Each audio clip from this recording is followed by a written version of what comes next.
share my screen as I have some slides to take you through while we do this Q&A. Make sure I start at the beginning. Okie dokie. So as I said, it's the September edition of the live Q&A with the eResidency team. And we have some special guests who I will introduce to you now. I'm Hannah, I'm head of content at eResidency. Hi, I'm Ülane, and I'm head of business development at eResidency and also an ex and current entrepreneur outside of my day job. And we also have a special guest from Magrat. Igor, Raikhelgauz, nice to meet everyone. And we also have Magrat. and we also have an e-resident here. Ciao everybody, Stefano Amorelli from Italy, former e-resident, now fully resident in Estonia. Wonderful. So hopefully we can all help you with your questions today. And I'm going to start the webinar by asking Igor to give a little bit more information about who he is and who Magrat is. Sure, welcome everyone, and it was wonderful seeing people from really all over the world, and thank you for this opportunity to be here. And we are Magrat. We are one of the e-residency marketplace service providers. What we do is first and foremost bookkeeping and accounting services. We also help our clients with audit, provide audit support services. We do, of course, company establishment and management, provide mandatory contact persons for e-residence companies. Then we do tax and legal counseling. We help you guys establish banking relationships, either in Estonia or globally. We provide workspaces and accommodation services. And we also advise about relocating to Estonia. So that's, in a nutshell, who we are and what we do. And why choose Magrat is, first of all, we are a recognized accounting company.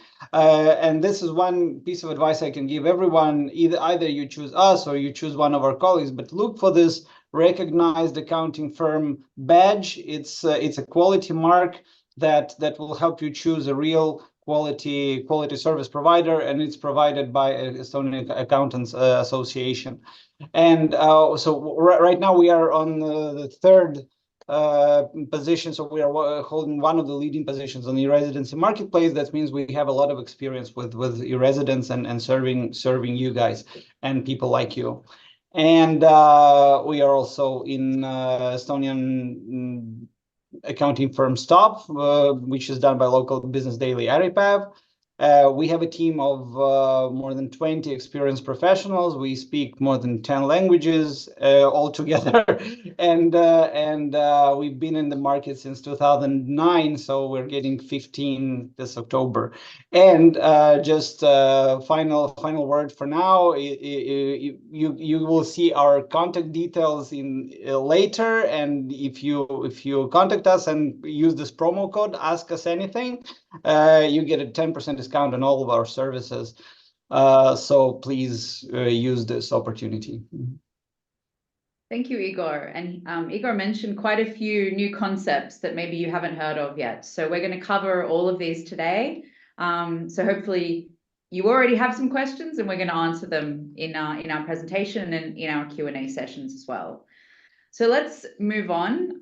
The Q&A is going to work in 3 parts. The first part will be about becoming an e-resident.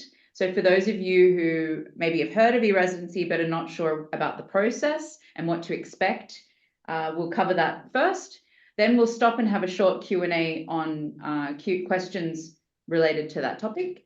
The second part of the webinar will be about starting a company, the benefits, the basics, the marketplace that Igor mentioned. What is this marketplace? And a little bit about business banking as well. We'll then stop and have a small Q&A about the starting a company phase. And then the third part of the webinar will be about taxation, and we'll give a very broad introduction to cross-border tax topics and the tax system in Estonia. As I said, use the Q&A to ask your questions. I can see people are already putting them in there. That's fantastic. Just so you know, we have another colleague, Kachina, who's writing answers to questions from the eResidency team. And there's also Ruslan's from the Magrat team, who's answering questions from Magrat side as well. So you'll either get a question answered in writing or verbally from us here on the panel. And hopefully we can get through as many as possible today. So I'm going to start with what is eResidency. It is a digital identity which gives you access to Estonian e-services.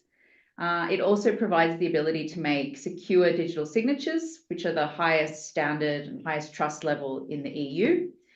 It's a digital key to do business. This is obviously the main topic of this webinar, so I'll leave it at that for now, come back to it later. And the other thing that eResidency is a global community. And Stefano here is actually an official community leader for the eResidency program. So I'm going to let him talk a little bit more about the community later. But just know that if you join eResidency, you're joining over 100,000 people from around the world. It's also important to talk about what eResidency is not, because with the name eResidency comes some misunderstandings, exactly. So the first thing to be really clear on is it's not a travel document, and it doesn't give citizenship, visa, or residence permit rights or a path to those things. It's also not a tax residency. Here, I mean for your personal tax residency. So that will remain wherever you live in the world or wherever you spend the most time. And on the corporate tax side, it's not as simple as you might think, that it's purely about Estonian tax system. And we'll cover that in the last section. eResidency also doesn't guarantee you a business bank account and doesn't give you the right to get a personal bank account in Estonia. These are always up to banks. There are private firms, and they have their own customer KYC and onboarding and eligibility requirements. So who can apply for eResidency? eResidency is only granted to individuals, which is something that people get a little bit confused about because we talk so much about business and companies. So you apply as an individual for your eResidency status, and as an e-resident individual, you can then start your company online. When you apply for eResidency, you should have a substantial interest in using e-services in Estonia and starting a company here. And it's not open for Estonian citizens or residents because we have our own forms of digital identity here. And fun fact, they're actually basically the same technology and the same card that you get. The only difference is the e-residency card doesn't have a photo on it. There are restrictions on new applications from Russian and Belarusian citizens due to the war in Ukraine. Why become an e-resident? The main motivation for most people to join eResidency is to register an EU-based company here in Estonia, 100% online, and you can do that from anywhere. Another motivation is, as I mentioned before, you can use electronic signatures, and specifically the ones that you get as part of your eResidency status are qualified electronic signatures, which are the highest standard and trust level in Europe, according to the ADAS regulations that I've mentioned here, and they're considered as strong as handwritten in the world. With your eResidency digital ID and with the help of service providers like Magrat and others, you're able to run your business remotely with 24/7 secure access to Estonian e-services. And you join this community that I mentioned in a previous slide. Over 110,000 people from over 170 countries around the world. So what does the application process look like? So the first thing you do is you apply online. You'll need a copy of your passport, or if you're a European, your European ID. You'll need a motivation statement, some ideas about, why what is your motivation for applying for eResidency? What are you going to do with your ID? You'll need a credit card, MasterCard or Visa. You'll need a digital photo. We recommend going to a professional photographer or a photo booth to do this, but you can do it yourself with a smartphone or with the help of a friend to take the photo, but just make sure you check the rules for that. So once you have all that, you go online to our website. You can find links to the application form, and you need to fill out the application form, choose your pickup location, which I'll cover in the next slide, and pay the state fee. Once you've submitted your application, you'll wait for approval. It normally takes about a few weeks, 20 to 30 days on average. The Police and Border Guard Board here in Estonia will do an identity check on you, and then they'll deliver the card if you're accepted to the pickup location you chose in your application. You need to pick up your card in person. When you do that, bring your photo ID so that they can be assured that you are the person who applied, and you will need to give your fingerprints as well. We can't mail the card to you. You have to pick it up in person, and you can't allow someone else to pick it up on your behalf. That's the security part. So we actually identify you at some point in the process, face to face. And it's probably also a good point here to mention as well that make sure you do the application online yourself as well. Don't ask someone to do that for you either. Once you have picked up your card, you can set it up. It activates within 24 hours. Install this DigiDoc software, which enables you to give qualified electronic signatures. And the whole process will normally take between 3 and 8 weeks, depending on where you are in the world, how long it might take you to get to the pickup location, and whether the police ask you for more information in the application. So I mentioned pickup locations. We have a map here of the current pickup locations. The pink dots represent Estonian embassies. So that's the majority of locations where you can pick your card up. The little yellow dots, which are all in Estonia, are police and border guard offices. And then the green dots are mobile pickup points, which means they aren't permanent, they are temporary. So once a month or once every 2 months, different embassies travel to different cities and they give out cards in those cities. So in the application form, make sure you choose the mobile pickup point, which is the easiest for you to get to. If you decide that you need to change the location halfway through your application, there will be a change fee. And if you do need to travel to another country to pick up your card, because as you can see on the map, there are a lot of gaps, make sure you have the right to enter, because picking up the card is not a reason to get a visa. This is something that we are working on. We're trying to open more mobile pickup points and permanent pickup points. And it's something that we're working on, and we should be able to make some announcements on this soon, unless you already want to. I wanted to add one more thing, that if you are listening today and you actually have a business that's already successful in a different country outside the EU, for example, and you're looking to start an EU subsidiary, then we are able to actually process your eResidency application faster if you get in touch with me after the webinar. So something maybe it's useful for somebody listening here today. So that's it for the eResidency part. I'm going to, while we take a look at the Q&A questions, I'm going to hand over for a few minutes to Stefano to talk about his experience as an e-resident and in particular as a community leader as well.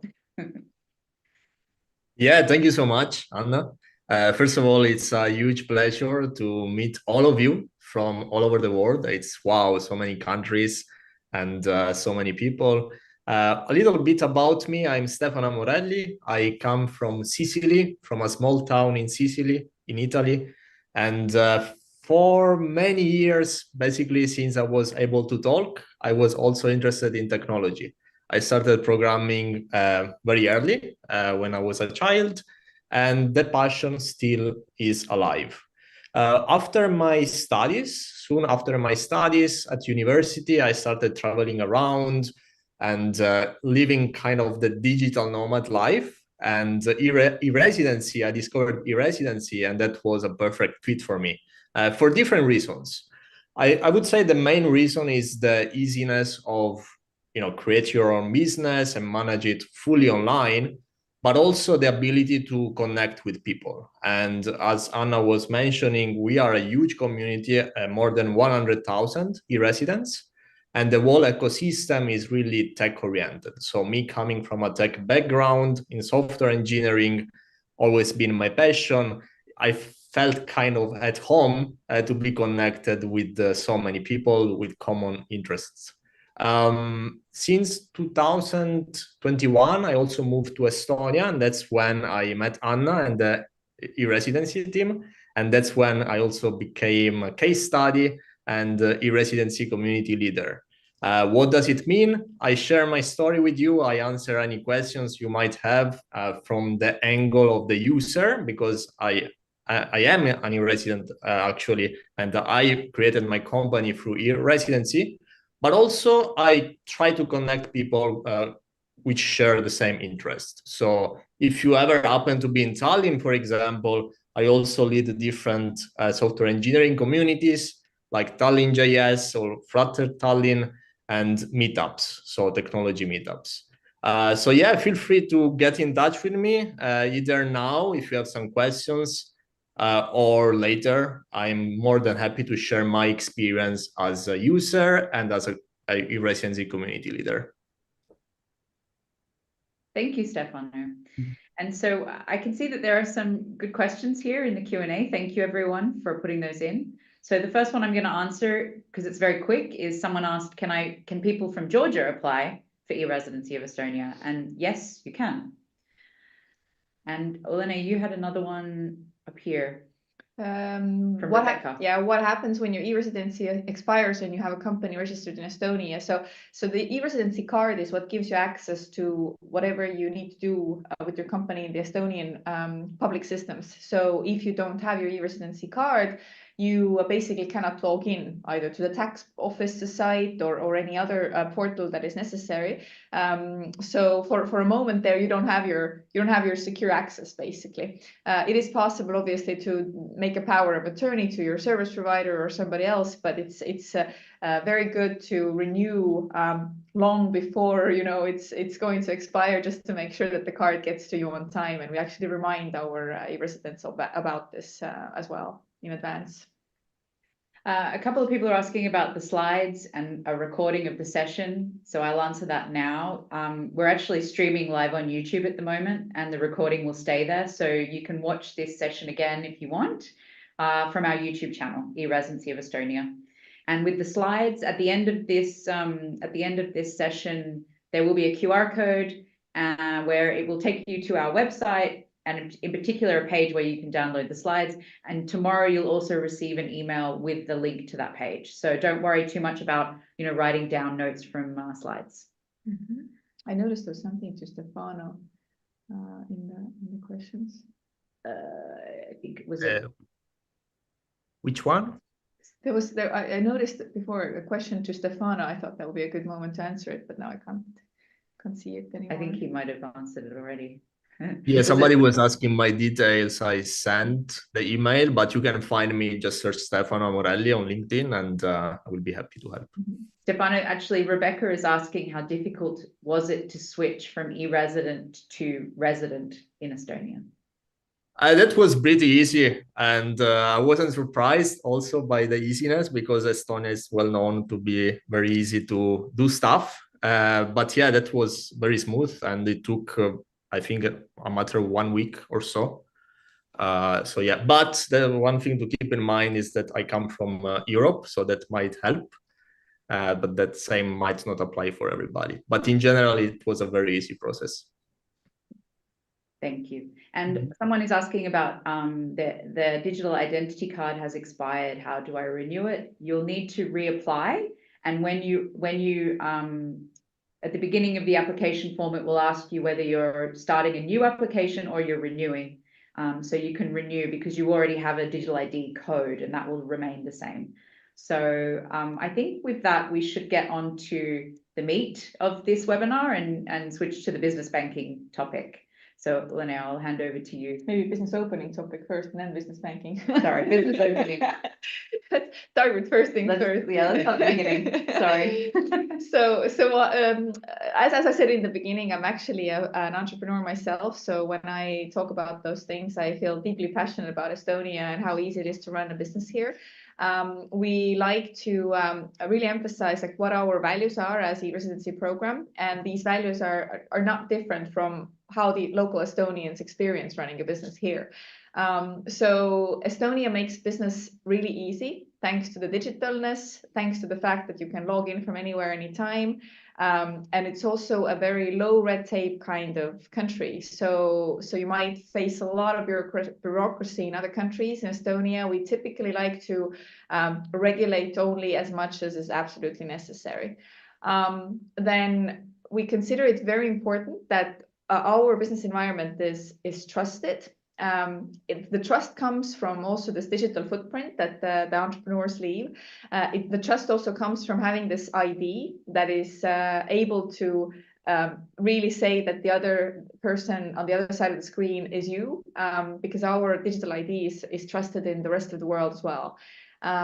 We really emphasize the opportunities that are here. And we'll talk about them a little later as well. But the Estonian ecosystem has built companies like Skype, Pipedrive, Bolt, and the same ecosystem is very tight-knit. It is really, really supportive of business growth. So this is something that if you want to be among these success stories and build your business, then that's definitely the community to be in. And lastly, community. So Stefano obviously is here today, but there are hundreds and hundreds of amazingly inspiring entrepreneurs in the e-residency community, and they do really great things. So this is something that is definitely a plus, that you'll kind of get a bunch of entrepreneur friends to go with it. Igor, what in your opinion has been the main reason out of those four that your clients are attached to Estonia, running their businesses here? Yeah, I think the ease of it. Yeah, I would put it number one. Yeah, I mean it's Estonia has all its legal system. It's not everything is easy, but it's much easier than many other jurisdictions and countries. And I think I would put the ease and the transparency like first. And but all the other three apply as well. Yeah. Mm-hmm. All right. So we like to compare ourselves to others a lot because Estonia is a tiny and very competitive nation. So if it's, we like to say that if we're winning, it's a competition. If we're not winning, then it was never a competition. And we like to compare ourselves to the best of the best in terms of business environments as well. So we put some of the countries here that we compare ourselves to. The US and Delaware, for example. In Europe, Ireland, UK has traditionally been the place where tech companies go. Singapore as well. And out of the European countries, also Portugal is attracting a lot of these location-independent entrepreneurs. So where we do really well, first of all, the time to register a business. Once you have your e-residency card, then it really does take a few hours to get your company live in the registry.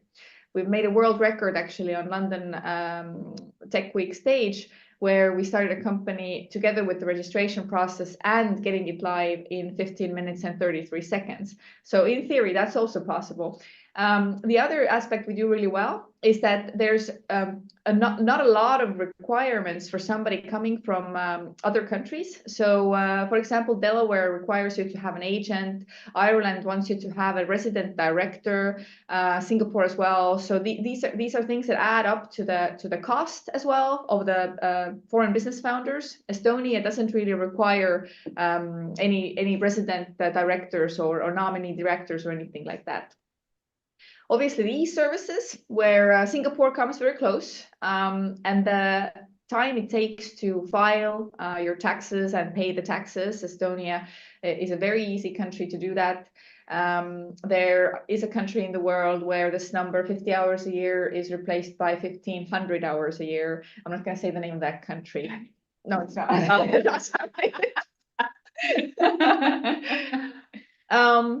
How to think of your Estonian company?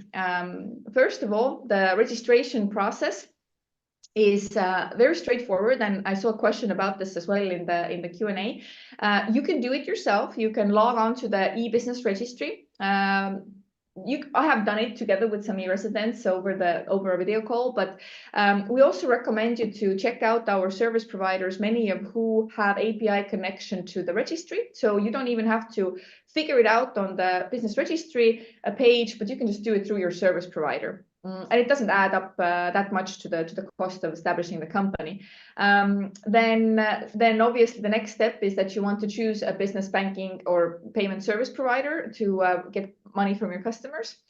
Then the second stage is where you might need a service provider, or you definitely do, because we don't recommend getting into accounting yourself unless you are really professional at it.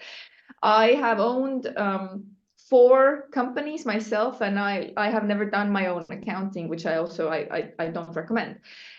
So you can sign documents digitally with your eResidency card, you file all reports online, you should find a trusted service provider for your accounting.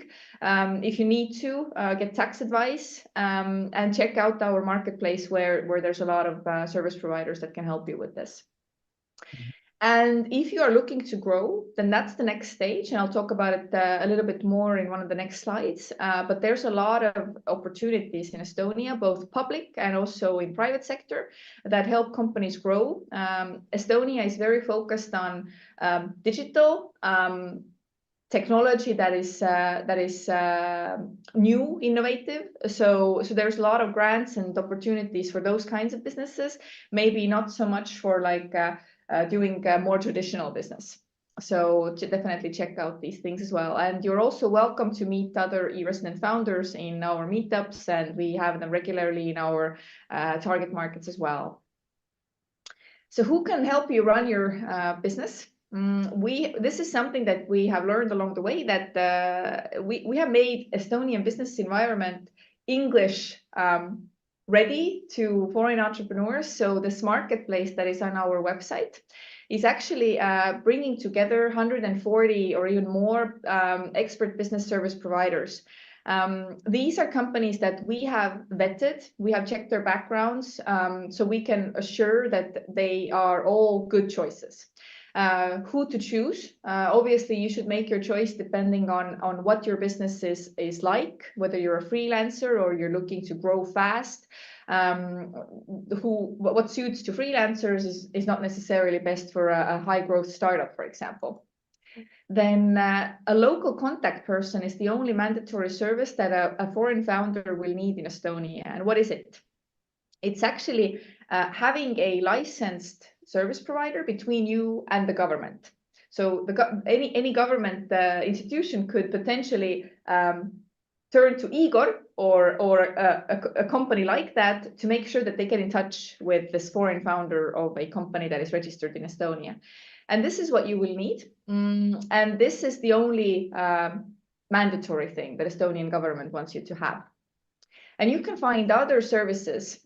You can have service providers start your companies, do changes in the business registry for you, do your accounting, advise you on legal or tax aspects, consult you on other opportunities here. Like Igor was saying, that they also help to really like physically relocate, to find office spaces, things like that. So there's plenty of opportunities on the marketplace that will help somebody who has an international business to run it in a compliant way. Then when you are looking to grow, then we have put together a sub page that is called the funding page. And we have basically mapped out every potential possibility where you can get grants, where you can get support for your growth. There are accelerator programs, incubators. There are programs that help you get to a working prototype with some cash. So there's different opportunities. There's also VC funds listed here. So this is the best English collection of different growth opportunities in Estonia. I once spoke to an Estonian entrepreneur, and he said, why do I have to know like who offers what? Why can't there be just like one place where I find all different grants and growth support opportunities? And I said, well, for eResidence, we have this. So it's awesome. And also everything that's up here is definitely open to e-resident founders as well. Grants may have specific conditions that a company has to be eligible for. So you have to always check the fine print, but in theory, e-residents are welcome to all of them. So what kind of company should e-residents establish then? E-residents should look at the OÜ, which most e-residents cannot even say. But the OÜ is a limited liability company or private limited company. It is the most popular business form also for locals. The reason being is that it has the most flexibility. The share capital requirement is very low. You can choose with how much money you start a company, so you can start it from €1. The limited liability there means that the shareholder liability is limited to the down payment of the share capital. If you pay less than 2,500, then your liability is still 2,500 combined between the shareholders. It has a very simple online registration process, obviously. And it matches with the needs of different types of companies. So from, solopreneurs, freelancers to startups and SMEs, the same legal entity suits all of them. And there are others. There are obviously public companies where the share capital requirement is a lot bigger. There are partnerships where you don't have to limit the liability of one partner, but then also means that you have to pay down share capital. Like all of these things have a purpose, but probably not relevant. So stick with the OÜ, stick with the limited liability company. And something that is also important to note here is that the FIE, so sole trader or sole proprietorship, is not a format that suits e-residents. It is meant for resident single private person entrepreneurs. But there are some aspects of taxation that make it also not very suitable, but also it's not actually expected that a person who is resided abroad would start a FIE in Estonia. How much does it cost? So first of all, you will pay the state fee of e-residency to get the ID, and the ID is valid for 5 years. Just like your passport. So you get a new passport after 5 years or 10 years, depending on your country. The state fee will rise a little bit from 2025. So apply this year. Apply now. But also the price has stayed the same almost since the beginning of the program. It's been years and years. It's been the same, and inflation at the same time has been huge. Then the registration of the company or the OÜ is €265. So that's another state fee. And then you would expect to pay 200 to 400 euros per year for the contact person service. If you also get accounting from the same company, that usually the packages include also the contact person services. But if your needs are different, then you might actually have several companies doing this for you.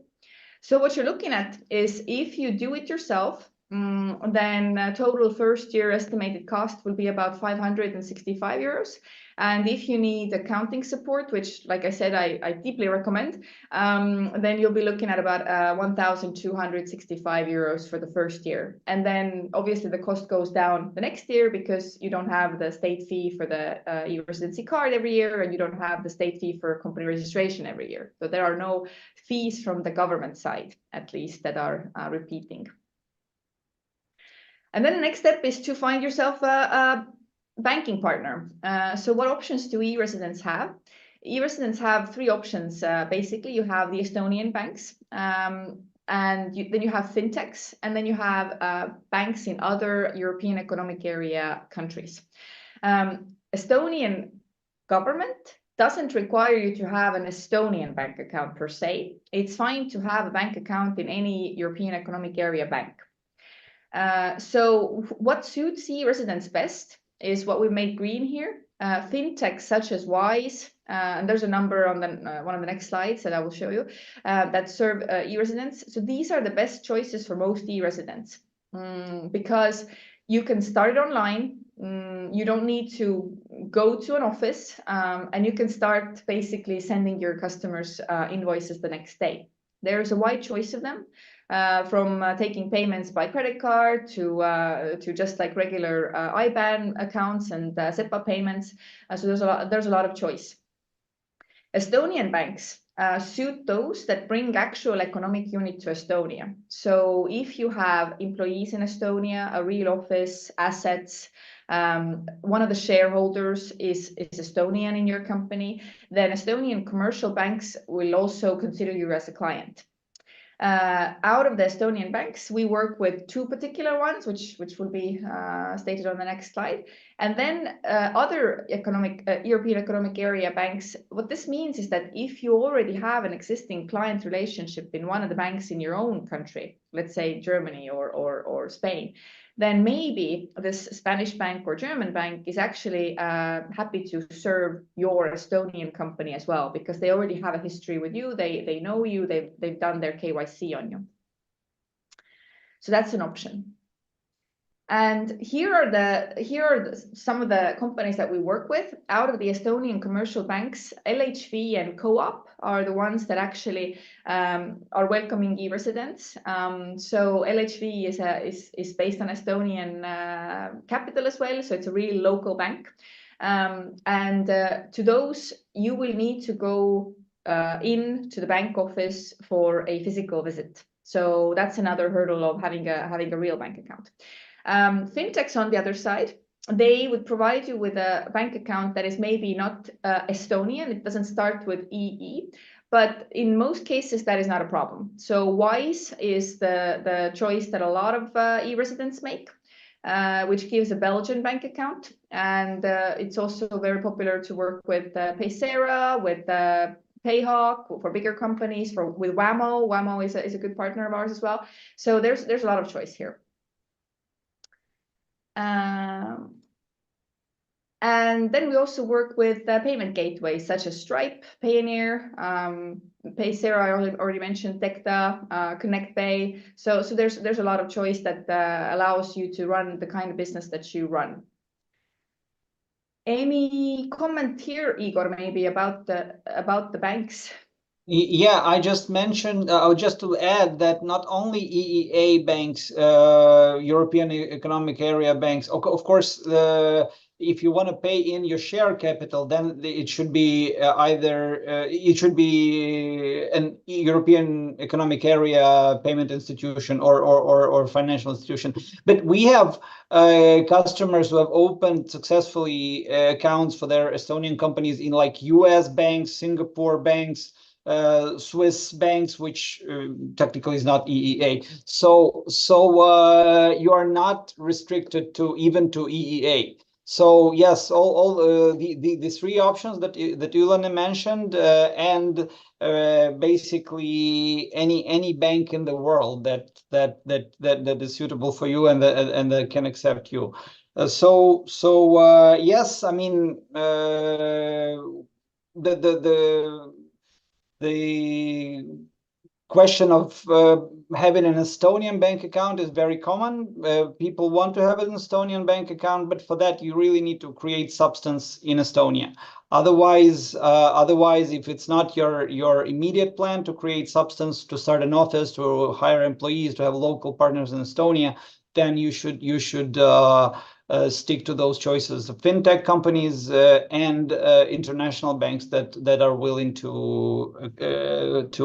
open accounts for Estonian company. But basically, if a bank anywhere in the world is open to non-residents to open accounts, they would accept Estonian companies as well. So in a nutshell, that's it. Yeah. I would also I didn't see Revolut, which is a Lithuanian bank and has opened accounts for many Estonian Revolut is definitely a popular choice. Revolut is also definitely a popular choice. We haven't been able to establish an official partnership with them, which but they are a bank. They have a banking license in EU, in Lithuania, in a neighboring country, and they open accounts for e-resident companies as well. So that's not the option. No. Mm-hmm. Mm-hmm. So a couple of questions from here, maybe. Mariana is asking, are fintech companies fully pledged banks? No, they are what's called the e-money institutions. So they have a little bit different requirements. They don't have a banking license, but as Igor just mentioned, Revolut, for example, is a fintech that does. And there's probably a couple more that are considered the so-called neobanks, but also have a banking license in one of the countries. Then I saw a question. I think it's been answered already live, but I think Setin asked also that if you decide to change your plans, not to start a company, then there is no obligation. So you just basically have a digital ID to Estonia. If your plans change, they change. So if you don't end up starting a company, then that is actually not an issue. What else would we like to take from here?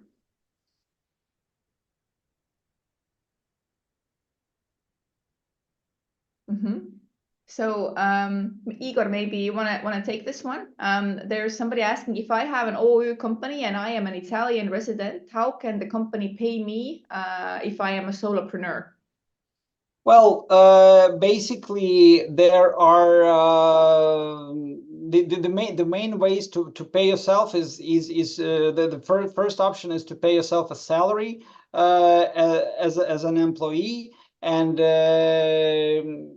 if you're also the board member of your company, then you can pay yourself a board member fee, or you pay dividends to yourself after the end of the financial year when your company has submitted the annual report. And if you hopefully made some profit during this year, the past year, you can pay yourself dividend. So these are the main options. And obviously, if you are an Italian tax resident, then your salary will be taxed in Italy. Of course, if you are also a board member in Estonia, then something has to be paid in Estonia. So please contact us for details. But generally, these are the main ways. Miriam is also asking, Switzerland is not part of the EEA. Can it still be used as a banking service? Yeah, I mean, Swiss banks.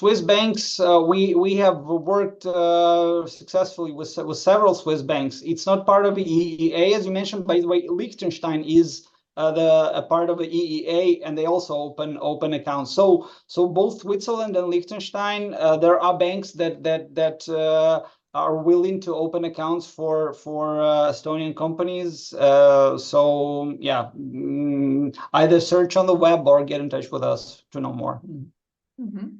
Someone was asking about. Oh, of course, Swiss banks cannot be used to pay in your share capital, but that's just a detail. You can pay your share capital and to any fintech or whatever, but you can use Swiss banks to work for your company's daily payments. So this works. Someone was asking about hiring. We don't have a hiring platform for eResidence, but there are a number of service providers on our marketplace, like Alma Career, CV Online, that help you hire in Estonia, for example.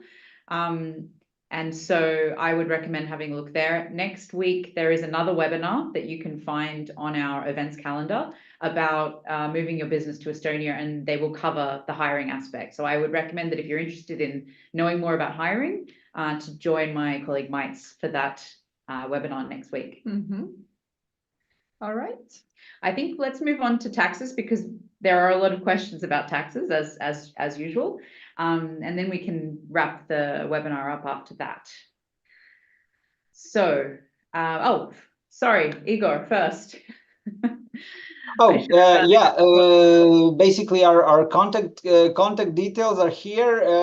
Obviously, we will not be able to answer all your tax questions in this webinar format. So please feel free to write to us at office@magrat.eu, or send us a WhatsApp message at the number you see, and use the promo code Ask Us Anything. and we'll try to help you out. Sometimes we're also confused by taxes, but we'll do our best. Comes with the job. Yeah. Comes with the job. And that was actually a wonderful segue into my tax part of the presentation, which I always title The Complexities of Taxation for Cross-Border Businesses. And these complexities are not just for e-resident businesses. These are for anyone doing business across borders from any country into any country. These are the types of things you need to think about. So I'm going to cover 4 very broad types of taxes and give you a general rule about where you would need to declare them. The first one, which is personal income tax, so your own salary taxes, your individual taxes, you will declare these where you're a tax resident. As I said at the beginning of this webinar, e-residency does not change your personal tax residency. So continue paying, if you say you're a German living in Germany, continue paying your taxes in Germany individually. The second type is corporate income tax.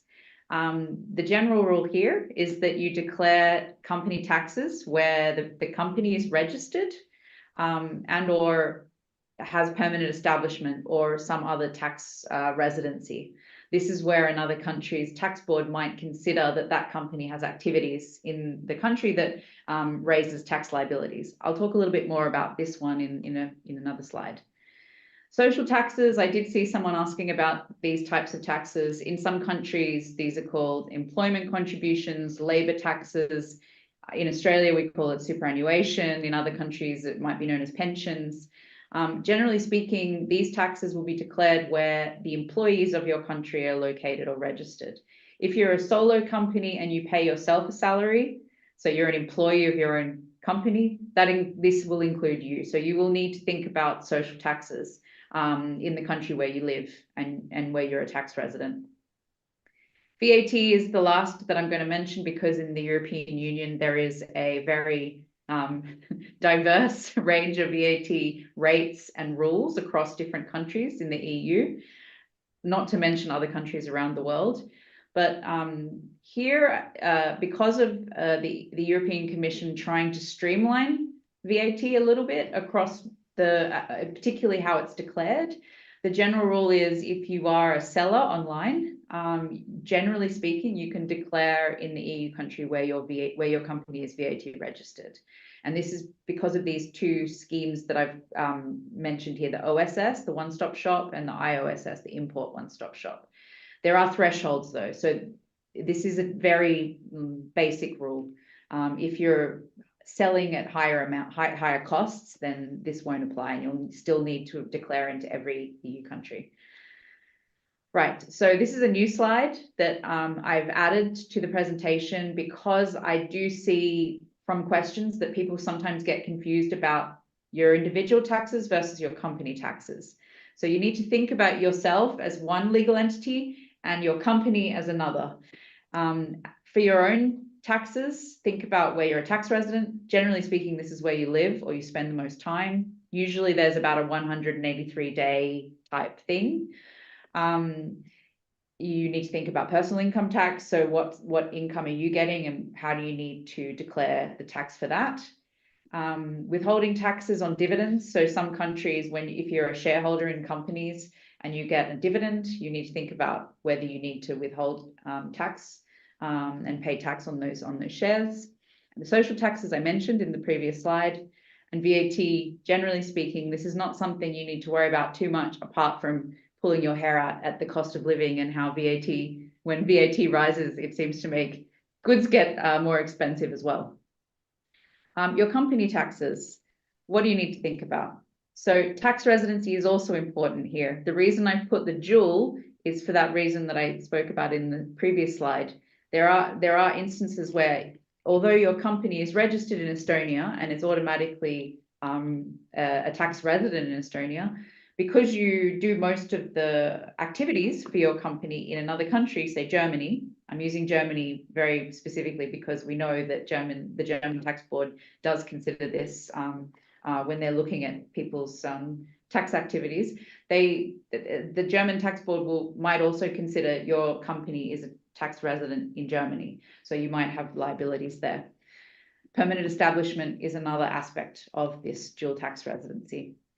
Double taxation is something that you should consider, particularly in respect of whether there is a treaty between the country where you live and you do most of the activities for your company and, say, Estonia, where your company is. Corporate income tax, which I'll talk about in the next slide, and payroll, which relates to social taxes. So wherever your employees are, you will have payroll obligations. You'll need to probably register them in that country and probably pay some kind of contribution to the state. And VAT. In Estonia, if your turnover reaches 40,000 euros in a year, you need to register for VAT. You can, if you want, register before then, if you think it's necessary for your company, though. Okay, so let's talk about company taxes. So as I mentioned, an Estonian company will be automatically considered a tax resident when it's registered in Estonia. But because you might be doing most of the value creating activities for your company in another country, it's possible that another country will consider your company to have tax liabilities there. And e-Residency will not exempt your company from paying these foreign tax liabilities. But because of the fact that Estonia has many, many double tax treaties, you should not be double taxed. So your dividends in Estonia may be exempted in full, or at least reduce your tax burden in another country. So you shouldn't be double taxed. Here is where it does get complicated, and it does get very specific because it depends on a lot of facts and circumstances that in every case is different. So this is why you should definitely speak to an expert tax consultant like Magrat. And if I may make one last comment, is that if your company is going to grow, then with this in mind, you will want to build a real base in Estonia. The more you tie your future to Estonia, the more you hire your team here, the more substance this creates, and the more clarity this will provide in terms of taxes as well. So if your company is really creating economic unit here, where like your developers are here, your customer support is here, then you will be Estonian tax resident with your company. And that segues very nicely into talking about why you might want to do that, because the Estonian tax system is has been ranked the most competitive in the OECD for 10 years running by the Tax Foundation. And this is because it has minimal regulation and relatively low rates compared to other countries. At the moment, there is no annual corporate income tax. And what does this mean? There's no tax on reinvested profits. So there are discussions that the government is having. The law is not passed yet, but it's looking like there might be a small increase in profit tax starting from 2026. At the moment, the number being put out there is 2%. So this is still much lower than profit taxes in other countries. And then the distributed profits, that is at the moment at 20%. VAT in Estonia is 22%, which is going to rise to 24% midway next year, so 1st of June in 2025. As I said in the previous slide, if your company earns over 40,000 euros per year, you must register your company for VAT. And the EU is really trying hard to streamline VAT across the region, slowly, but surely. In Estonia, taxes can be declared and paid online, and the Estonian Tax and Customs Board is extremely friendly and very responsive. They have a special email just for non-resident taxpayers.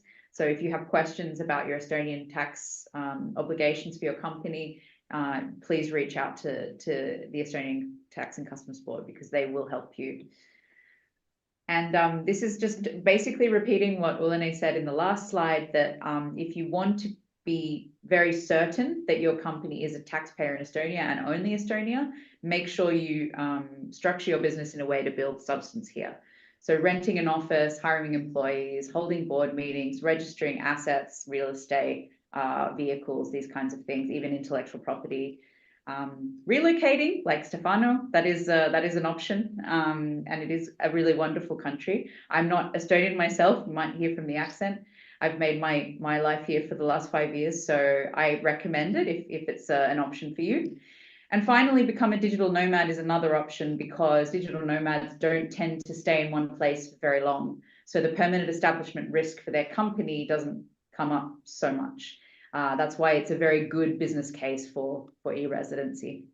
You can read more about these options and find some different service providers who can help you with these types of things on this web page on our website.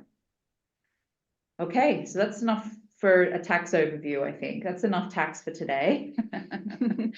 Let's have a look at the Q&A.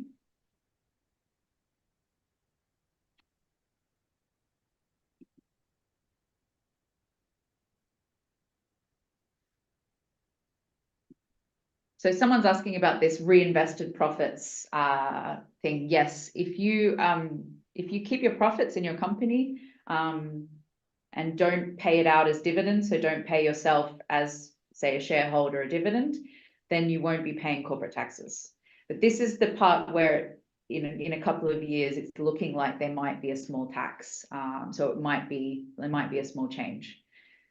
So we are in the process of getting legal advice on this. We're watching this very closely. As soon as we have, confirmed information, as soon as the law is passed and we know the details for sure, we are going to be writing a lot of content around this topic and sharing it with our community, because obviously it is an important update.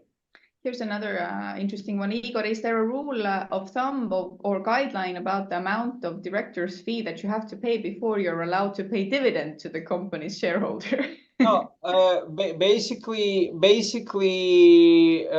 you're allowed to pay dividends if your share capital is paid. Well, right now it's not an option. If for all new companies have to pay in their share capital, then it can be only one euro cent. So once the share capital is paid, then after your financial year is ended, you've submitted your annual report and you have profit, you can distribute it.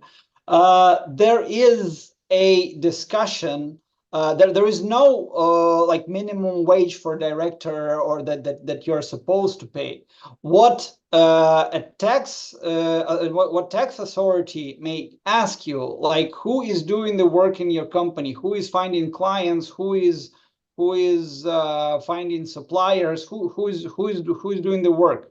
And if it's basically you, the owner and director who is doing it, and you already reached some substantial sale, then something has to be paid as a salary. Well,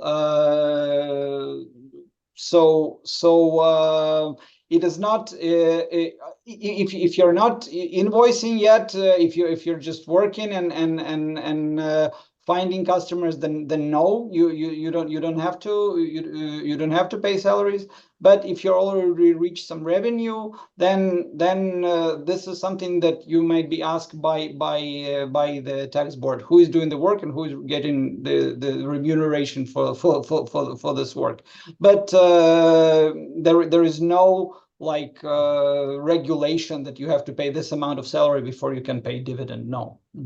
And we typically hear from e-residents that they are paying themselves a combination of the three. So salary, board members, fee for the work they do that's specifically directorial in nature, and then dividends as well. Stefano, maybe you want to add? I can see you nodding. Yeah, that's exactly what I do. As you said, a combination of the three: salary, board member remuneration, dividends for respective activities. Someone's asking about the frequency of VAT reporting. So if your company is VAT registered, you will need to declare a monthly VAT return. Yes. And it's by a specific date. I can't remember exactly. I think it's 20th. There you go, the 20th of the month. Next month. 20th, the 20th. Okay.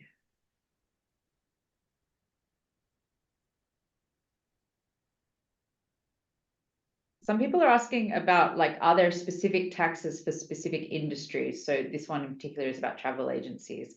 And generally speaking, in Estonia, I don't think that there is sort of one rule fits all, essentially, when it comes to taxes. Mm-hmm.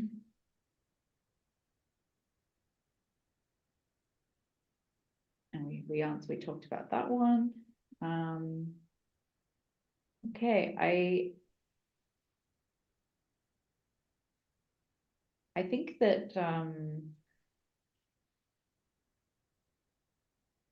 that we've actually reached the end for the questions that we can answer right now, and there are a few still being answered in writing, so I'll let those questions finish. But let's finish off the Q&A. So for everyone who is participating, thank you very much for coming along. At the end, when you exit out of Zoom, you'll see that there's a survey in your browser. It's only about 3 or 4 questions, so I'd really appreciate if you gave us feedback. It'll only take you a couple of minutes. If you have more questions, or if you feel a bit confused or like your questions weren't answered, you can go to our subreddit, eResidency, our Facebook group, eResidents of Estonia, or you can contact our support. We have a dedicated contact form on our website where you can do that to ask your questions, and you can apply. And as we said before, the fee will go up in 2025. So we encourage you to get that state fee paid before the end of the year if eResidency is something that you think is good for you.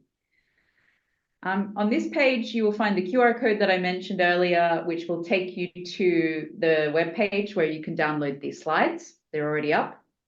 And as I said, you can find the recording on our YouTube. So thank you very much. I'm going to ask Igor for your final words for the audience. Yeah, well, Estonia is a good place to start your business. There are complexities, but in other places there are even more complexities. So if you're looking to start an international business, Estonia is a good place to start. So please feel free to contact us. We will help you in any way we can. Ülane, any thoughts? Yes. Estonia is also an extremely entrepreneurial nation. And we like to joke that every Estonian has their own OÜ, and certainly this is true for Hannah and me. Yes. so you are welcome to join us and this entrepreneurial mindset and join the ranks of eResidents. I think it's almost like a virus. You know, you come to Estonia and like 5 years later, you suddenly have a company which you never thought you'd have before. That was at least what happened in my case. Stefano, it's totally spiral to have a company. Everyone has a company. It's normal. It's totally normal.